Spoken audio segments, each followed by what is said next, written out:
termomong. Oh, kamu bisa belajar dari yang ku tahu. Belajar, bergerak, bermakna. Assalamualaikum warahmatullahi wabarakatuh. Waalaikumsalam warahmatullahi wabarakatuh. Apa kabar Bu Ferida hari ini? Alhamdulillah baik-baik. Baik Bu Ferida ya. Baik, terima kasih atas kesempatannya Bu Ferida. Pada kesempatan ini, hari ini kita akan melakukan percakapan pra-observasi. Nantinya saya akan mengamati proses mengajar Ibu di kelas berupa kegiatan supervisi kelas. Baik Bu Ferida, sudah bisa kita mulai? Sudah. Oke, pada percakapan pra-observasi ini bertujuan untuk sebelum kita melakukan supervisi, kita ingin mengetahui dulu juga mengevaluasi jalannya proses pembelajaran yang akan Ibu lakukan nantinya. Nah, pada hari ini percakapan observasi, saya ingin menanyakan bagaimana persiapan awal sebelum nantinya Ibu melakukan kegiatan pembelajaran di kelas berdasarkan rencana pembelajaran yang sudah Ibu buat. Kemudian saya ingin bertanya beberapa pertanyaan kepada Bu Ferida. Pertanyaan yang pertama, bisa Ibu jelaskan apa tujuan pembelajaran yang ingin Ibu capai pada pembelajaran Ibu kali ini? Baik, saya langsung saja. Ya. Sebelum saya melakukan proses pembelajaran, terlebih dahulu saya menyiapkan tujuan pembelajaran tersebut. Nah, tujuan yang ingin saya lakukan pada saat ingin melakukan pembelajaran hari ini, yaitu tujuannya yang pertama ada dua. Tujuan yang pertama, peserta didik dapat mengidentifikasi berbagai informasi tentang masing-masing hewan yang ada di sekitar kita. Dan yang tujuan yang kedua, peserta didik dapat memahami secara rinci kehidupan hewan yang kita bahas tadi yang ada di kebun binatang. Nanti kami sediakan berupa gambar dalam sebuah kebun binatang. Iya, berarti ada dua tujuan pembelajaran yang ingin dicapai pada pembelajaran kali ini Bu Ferida ya. Iya. Jadi kalau saya menangkap di sini berarti dalam pembelajaran bahasa Inggris kali ini Bu Ferida ingin menerapkan pembelajaran tentang teks deskriptif dengan tema pada hewan ya. Iya. Baik Bu Ferida, bisa kita lanjutkan ya. Bisa Bu Ferida jelaskan bagaimana dengan area pengembangan ataupun area yang ingin saya supervisi, yang ingin saya nilai nantinya? Area apa saja mungkin bisa dijelaskan?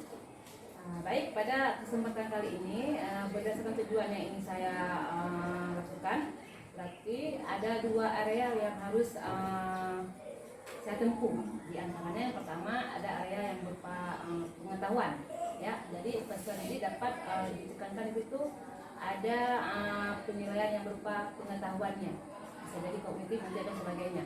Dan yang kedua aspeknya itu dari aspek keterampilan, karena apa yang mereka dapatkan nanti dipraktekkan langsung bersiswa. Baik, berarti ada dua area yang ingin dikembangkan ya.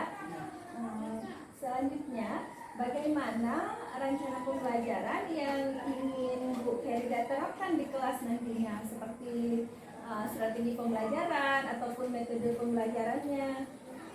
Ya, karena pada kesempatan ini lebih cocoknya saya menggunakan model pembelajaran based learning ataupun PBL ya, karena anak-anak lebih mengarah ke membuat kelompok dan mencari ataupun informasi dan mempresentasikan. Kemudian bisa Ibu Ferida jelaskan media-media pembelajaran mungkin yang akan digunakan pada pembelajaran ini? Media yang saya gunakan yang pertama dulu buku teksnya, karena di dalam buku teks itu ada gambar-gambarnya yang untuk mendukung proses ini. Kemudian ada sumber-sumber yang lain yang bisa membantu untuk materi tentang hewan tersebut. Baik Ibu Ferida. Nah, kira-kira kapan nih Ibu akan melakukan pembelajaran ini di hari apa, jam berapa? Rencananya akan dilakukan proses pembelajaran hari apa namanya yang seperti ini di hari Sabtu jam 3.4. Oke, di hari Sabtu ya, Iya. jam 3.4. Baik Bu Ferida, nanti pada hari Sabtu jam 3 dan jam keempat saya akan masuk ke kelas Ibu Ferida dan melakukan supervisi kelas. Selama Ibu melakukan pembelajaran di kelas nanti saya akan melakukan supervisi. Kemudian setelah nanti Bu Ferida melakukan pembelajaran di kelas dan saya melakukan supervisi, setelahnya kita akan kembali duduk dan akan melakukan percakapan pasca observasi yang nantinya juga akan didampingi oleh pengajar praktik saya. Baik Bu Ferida, sebelum kita akhiri, kira-kira bagaimana nih pendapat atau perasaan Bu Ferida setelah kita hari ini melakukan percakapan pra-observasi? Baik, karena berhubung ini wawancara pra observasi dengan adanya rincian pertanyaan ataupun segala macam arahan, jadi pembelajaran saya akan lebih terarah dari tahap pertama, tahap step by stepnya akan terarah sampai terakhir. Apalagi nanti kalau sudah dilakukan di kelas, mungkin akan lebih terarah lagi. Oke, terima kasih banyak Bu Ferida atas kesempatannya. Sampai berjumpa kembali nanti insya Allah di kegiatan observasi dan pasca observasi. Terima kasih banyak, sukses terus buat Ibu Ferida dengan pembelajarannya. Terima kasih. Assalamualaikum warahmatullahi wabarakatuh. Waalaikumsalam warahmatullahi wabarakatuh.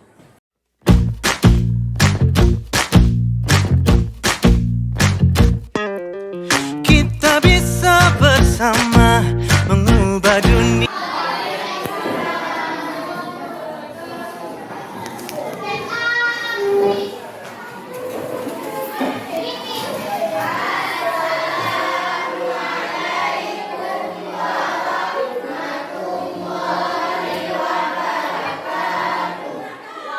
Waalaikumsalam warahmatullahi wabarakatuh.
Berjumpa kembali dengan saya Rizawati, CGP Angkatan 8 dari Aceh Utara, berasal dari SMP Negeri 4 Tanah Luas.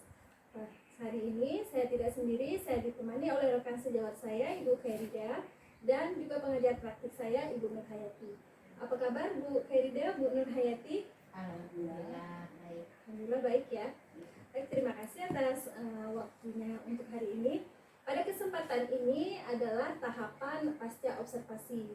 Nah, ini adalah tahapan setelah saya minggu lalu melakukan observasi bersama Ibu Khairida, dan sebelumnya kita sudah melakukan tahapan pra-observasi ya Bu Khairida. Baik, pada kesempatan pasca observasi ini saya akan memberikan beberapa pertanyaan kepada Bu Khairida terkait dengan jalannya proses observasi yang telah kita lakukan bersama Ibu Khairida saya lakukan kemarin, dengan tujuan untuk mengevaluasi sejauh mana proses pembelajaran yang sudah Ibu Khairida lakukan minggu lalu. Baik, untuk pertanyaan yang pertama, bagaimana nih perasaan Bu Khairida terkait dengan berjalannya kegiatan observasi yang kita lakukan minggu lalu yang sudah berlangsung itu? Baik, terima kasih atas kesempatannya. Semoga dengan ada ini mengalih wawasan saya semakin menambah ke depannya. Baik, kalau ditanyakan mengenai perasaan, yang jelas kalau universitasnya juga ada, karena suasananya beda, ya kan? Biasanya kita sendiri di kelas, tapi udah datang supervisi yang mensupervisikan kita, otomatis adalah sedikit-sedikit nervousnya. Tapi alhamdulillah setelah itu bisa dikontrol. Alhamdulillah ya, berarti sudah berjalan dengan baik Bu Khairida ya, walaupun ada sedikit nervous-nervousnya ya. Baik, mungkin Bu Khairida bisa menceritakan kembali terkait area pengembangan yang Ibu lakukan di dalam pembelajaran di kelas, ataupun langkah-langkah dan tahapan-tahapan yang sudah Ibu lakukan di dalam pembelajaran di kelas. Baik, kalau kita berbicara dengan tahapan-tahapannya, terlebih dahulu sebelum saya memasuki kelas, terlebih dahulu saya menyiapkan sebuah RPP, ya, menyiapkan sebuah RPP, karena dengan adanya RPP tersebut di situ udah ada tahapannya masing-masing, mulai dari tujuannya, metodenya, dan seterusnya, ada sumber belajarnya juga di situ. Dan setelah kita pahami dari RPP tersebut, ada dua aspek area yang harus saya kembangkan di situ. Ya, yang pertama salah satunya itu area perkembangan pengetahuan, ya. Pengetahuan di mana materi yang sudah saya sampaikan kemarin, peserta didik itu harus mampu mengidentifikasi, memahami kehidupan hewan yang ada di kebun binatang tersebut. Dan area kedua yaitu aspek keterampilan. Nah, dari yang mereka pahami di sebelumnya, mereka harus bisa menyampaikan ataupun mempresentasikan kepada teman-temannya apa yang mereka pahami. Nah, disitulah area perkembangan dan keterampilan dan pengetahuan itu dicakup harus jadi satu. Oke, baik Bu Khairida, berarti area pengembangan yang ingin Ibu kembangkan, yang sudah dikembangkan dalam pembelajaran, yaitu berupa pengetahuan dan keterampilan ya dari materi teks deskriptif tersebut ya. Baik Bu Khairida. Nah, menurut Ibu, sejauh mana area pengembangan yang tadi Ibu lakukan itu sudah tersampaikan? Apakah sudah berhasil dilakukan dengan baik di kelas atau tidak? Baik, kalau misalnya dibilang berjalan itu insya Allah berjalan lancar, namun tidak sempurna ataupun tidak mendekati kesempurnaan ya. Mungkin ada beberapa penyebabnya atau segala macam, tapi udah diusahakan semaksimal mungkin.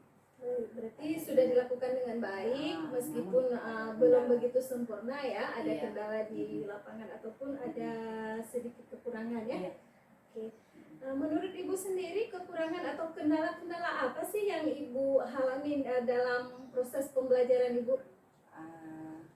Kalau dibilang kendala itu bisa jadi dari beberapa penyebab ya, bisa jadi faktor saya sendiri karena mungkin kurang mempersiapkannya, atau ada juga bisa dilihat dari anak-anak ya, karena mungkin waktu kerja sama kelompoknya ada anak yang kurang aktif dalam bekerja sama dalam kelompok karena lebih mengandalkan temannya, dan bisa juga kurang kurang berani menyampaikan ide-ide untuk kelompoknya. Mungkin dari yang udah Ibu sampaikan bahwa ada siswa yang tidak aktif gitu ya. Kira-kira menurut Ibu kurang aktif mereka itu kenapa ya? Bisa jadi karena mungkin gaya belajarnya tidak sesuai dengan mereka harapkan gitu kan. Jadi kita depannya mungkin lebih memperhatikan situ. Berarti bisa jadi gaya-gaya belajar siswanya tidak sesuai ya Bu ya dengan ini. Baik Bu Ferida, jika Bu Ferida udah tahu nih berarti kendalanya adalah ketidakaktifan siswa karena mungkin salah satu faktornya adalah gaya belajarnya yang tidak sesuai mungkin dalam penerapan pembelajaran. Apa nih rancangan Ibu ke depan yang akan Ibu lakukan supaya masalah itu terselesaikan mungkin? Baik, rencana ke depan ya semoga karena dengan kemarin itu pembagian kelompok terlalu ramai setiap anggota, jadi mungkin diusahakan lebih maksimal mungkin. Oh ini seperti apa sih bagusnya kita bagian kelompok, dan mungkin kita bisa gunakan gaya-gaya seperti gaya visual, gaya apalagi auditory sama kinetiknya, itu lebih menarik perhatian anak-anak. Ya, berarti ini kedepannya berarti rencana Bu Ferida akan melakukan pembelajaran dengan melihat gaya belajar siswanya mungkin dalam pengelompokan anak-anak mungkin nanti akan dibedakan dalam gaya belajar visual, auditory dan kinestetik ya. Baik, Bu Ferida itu berarti rencana ke depan yang akan dilakukan ya. Baik, mudah-mudahan apa yang Ibu rencanakan bisa terrealisasi dengan baik ya dalam proses pembelajaran Ibu bisa memilah membuat sebuah kelompok yang lebih kecil berdasarkan gaya belajar anak-anak sehingga anak-anak mungkin lebih tertarik dalam pembelajaran dan lebih bersemangat. Saya tunggu nih cerita-cerita baik dari Bu Ferida nanti terkait ide-ide yang sudah ditampilkan sekarang dalam penerapannya di kelas. Nah, kira-kira nih kapan nih Bu Ferida akan menjalankan ide-ide yang barusan itu?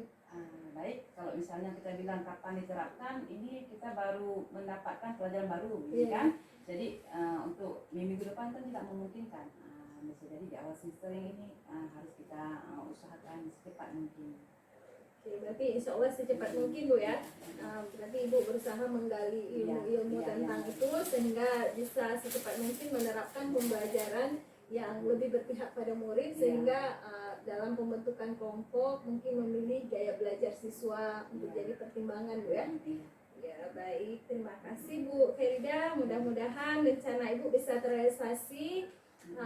Selanjutnya pembelajaran yang Ibu lakukan ke depan semakin bagus, semakin menarik dan semakin berpihak pada murid. Ya, terima kasih banyak Bu Ferida atas kesempatannya pada hari ini. Sekian percakapan pasca observasi kita. Baik, selanjutnya saya berikan kesempatan kepada Ibu pengajar praktik kita untuk merefleksi percakapan kita. Mungkin ada yang harus dikoreksi atau ada masukan segala macam. Persilakan Bu Nurhayati. Sudah melakukan observasi kemarin, melakukan observasi hari ini pasca observasi. Berarti yang bagaimana perasaan Ibu yang sudah melakukan setelah melakukan kegiatan pembelajaran dan diobservasi oleh Ibu Rija? Ya, perasaannya senang ya juga ya karena mendapat awalnya gugup, tapi sebenarnya bisa menikmati hasil dari observasi pun nanti bisa menambah wawasan juga.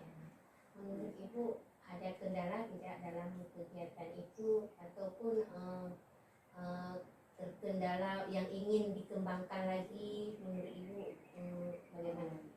Yang harus dikembangkan Yang lagi masih terkendala di peserta didiknya ya, karena di situ kan ada yang kurang aktif. Bagaimana sih saya harus membuat anak ini aktif ya, tapi harus khusus pada si anak yang yang ada bermasalahnya di situ.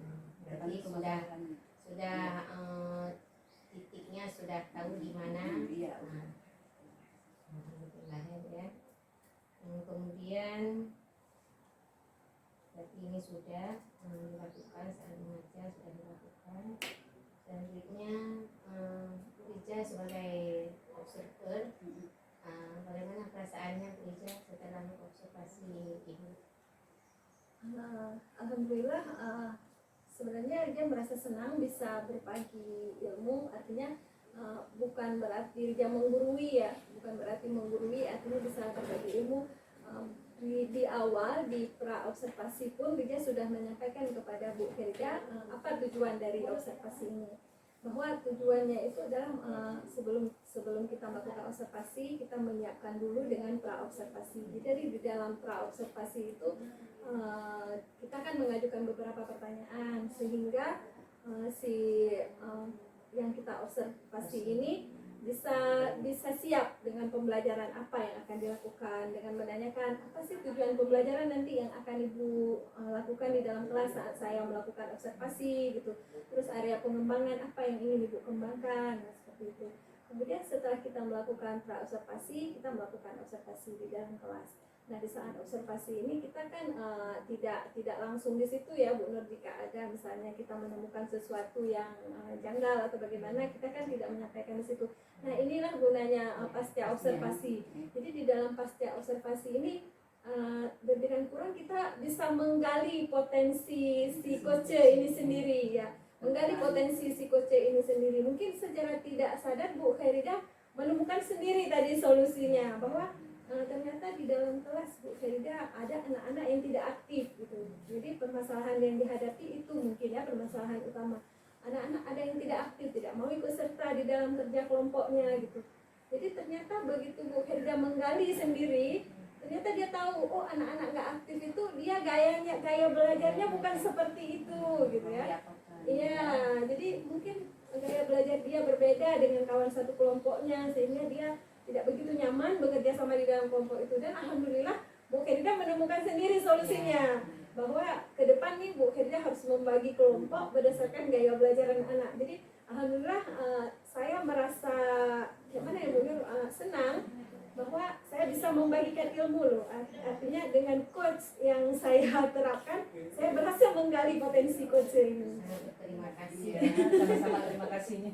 Sangat terima kasih karena sudah membimbing Ibu, sudah dapat ilmu baru. observasi ya. Semoga Ibu bisa mengarahkan anak-anaknya dalam mencapai tujuan pembelajaran nanti dengan dukungan gereja. Dan juga terima kasih atas kegiatan kita hari ini. Ini sedikit lagi Bu Rija, di saat mengobservasi itu bagaimana menurut Bu Rija apa yang perlu ditingkatkan lagi?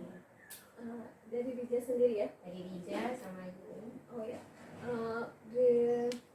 di dalam kegiatan observasi itu kan Rija hanya duduk mengamati ya Bu Nur, duduk mengamati. Mungkin yang perlu Rija tingkatkan itu mungkin lebih fokus ya, lebih fokus, tidak terganggu dengan hal-hal lain, jadi bisa fokus melihat pelaksanaan pembelajaran Ibu kerja di kelas. Mungkin itu masih perlu Rija tingkatkan, karena kadang-kadang lagi duduk di situ ada apa gitu yang harus dikerjakan, atau kadang-kadang ada telepon gitu ya. Jadi harus lebih fokus terhadap yang kita observasi. Kemudian kalau dari Ibu Herda sama sebenarnya ya, Bu Herda sudah berhasil menemukan sendiri memang masalahnya tanpa Rija pasca observasi pun sebenarnya Bu Herda udah tahu ini ya. Jadi makanya di dalam kelas itu memang hal itulah yang Rija lihat. Jadi anak-anak itu ada yang memang mama malah sama sekali nggak mau di dalam kelompoknya itu, duduk aja dia memisahkan diri gitu dari kawan-kawannya. Karena waktu itu Bu Herda milih kelompoknya berdasarkan hitungan ya, anak-anak suruh hitung 1, 2, 3, 4, 1, 2, 3, 4 gitu kan. Tinggal balik putar. Iya, jadi anak-anak kan mungkin di dalam kelompok itu tidak sama, gaya belajarnya tidak sama, sehingga mungkin di situ kendalanya. Menurut Bu Rija udah di level mana Bu Rija? Kalau Rija sendiri kalau ada angka 10, Rija merasa sudah begitu pede berada di angka 8. Ya kalau Rija sendiri ya, kalau Rija sendiri sudah begitu pede berada di angka 8, tapi 9, 10 masih takut gitu ya. Tak sanggup punya bawa kita ya. Ya, insya Allah posisi itu sudah nyaman, dan memang maksudnya karena ini bukan sekali, sebenarnya bukan kali pertama Rija bertindak sebagai coach, bukan kali pertama sebagai observer gitu. Jadi sudah pernah beberapa kali. Jadi rasanya pengetahuan itu sudah semakin tergali gitu seiring waktu. Menurut Bu Rija bagaimana perasaan di saat mengobservasi Ibu? sebenarnya pada awalnya merasa canggung ya, merasa canggung. Kenapa dia bilang merasa canggung? Karena selama dia menjadi guru dia nggak pernah jadi observer rekan sejawat gitu ya. Paling di dalam pendidikan CGT ini, misalnya kami melakukan demonstrasi kontekstual atau apa gitu, itu pun gimana ya, dia bilang hanya coach tentang masalah teman-teman misalnya kayak gitu. Ada teman-teman yang bermasalah, kita terapkan teknik coaching itu kayak gitu kan. Tapi begitu jumpa ini harus mengobservasi rekan sejawat, enak nggak ya gitu kan, maksudnya sampai dia kan kasih pemahaman gitu. Kadang dia bukan mau menggurui ya, bukan mau menilai atau apa gitu, tapi ini hanya sekedar berbagi ilmu, begini loh, gitu kan. Jadi alhamdulillah kawan-kawan di sekolah sangat mendukung gitu. Jadi siapa nih Burja yang mau di observer, yang mau di observasi gitu, siapa? Saya boleh. Jadi kawan-kawan mendukung, alhamdulillah seperti itu. Menurutmu udah keren. Udah jempol. Semangatnya pun luar Iya, biasa. luar biasa. Apa yang perlu ditingkatkan lagi untuk ke depan ini, Bu Rija? Ya semoga dalam pelaksanaan ke depan semakin bagus. Artinya gini, semakin bisa membagikan ilmu-ilmu yang dia dapat ini untuk kawan-kawan yang lain. Seperti yang udah kita pelajari nih Bu Nur, bahwa teknik coaching ini tidak hanya untuk kita menjadi supervisi gitu ya di dalam kelas. Ternyata teknik coaching ini juga bisa kita terapkan untuk anak-anak didik kita di dalam kelas jika anak-anak kita mengalami masalah atau apa. Jadi sangat besar manfaatnya pengetahuan ini. Jadi kita bisa langsung menerapkan di dalam pembelajaran kita di dalam kelas bersama anak-anak. Oke, keren. Dapat jempol. Ya, banyak-banyak lagi. Ya keren kegiatan kita hari ini. Berarti itu saja Bu Rija yang ingin saya ucapkan. Is the best. Oke, thank you. Terima kasih banyak. Oke, Rija tutup sedikit ya. Oke. Baik, terima kasih atas perhatiannya. Sekian percakapan pasca observasi dari kami dan juga refleksi dari pengajar praktik saya, Ibu Nur Hayati. Terima kasih banyak Ibu Khairida atas waktunya. Bu Nur Hayati, terima kasih banyak atas bimbingan dan arahannya. Terima kasih banyak. Baik, saya Bu akhiri. Rija, jangan segan-segan lagi nanti kalau ingin Bu Nur datang lagi ke sini. Ya, terima kasih banyak Bu Nur. Ya. Semoga kita bisa terus melakukan praktik baik bersama-sama. Juga kami juga menggali ilmu semakin hari, semoga semakin bagus pembelajaran yang kami lakukan di kelas kami. Terima kasih banyak. Butuh apa-apa boleh. Iya, terima kasih banyak Bu Nur, terima kasih banyak. Baik, terima kasih banyak atas kesempatannya. Saya akhiri sampai di sini. Assalamualaikum warahmatullahi wabarakatuh.